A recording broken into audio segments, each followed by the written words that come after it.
అసలు నువ్వు చాలా చాలా బాగున్నావు. నీ తల చాలా పెద్దగా ఉంది. ఎట్లా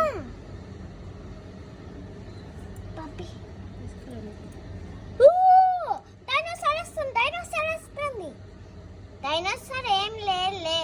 అవునవును, డైనోసార్ రావట్లేదులే. జోక్ చేయకు. వా నేను కింద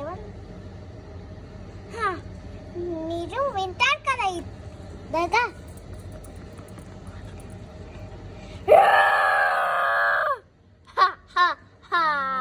నాకు ఇష్టమైన అన్నము అయిపోయింది. ఇప్పుడు నీకు అర్థమైందా ఎందుకు ఇట్లా చేయాలో? నువ్వు వినాలే, చూసావు కదా.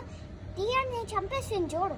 ఆ డైనోసార్ వస్తే మనకు చాలా చాలా ప్రమాదం తెలుసా. డైనోసార్ అంటేనే చాలా చాలా. నేను చాలా చాలా పెద్ద తప్పు చేశాను. ఈ మాట ఇంకోసారి ఎన్ని రోజులైనా వింటాను తెలుసా. నువ్వంటే నాకు చాలా చాలా ఇష్టం. బెస్ట్ ఫ్రెండ్ ఇంకా నువ్వే. Sorry guys.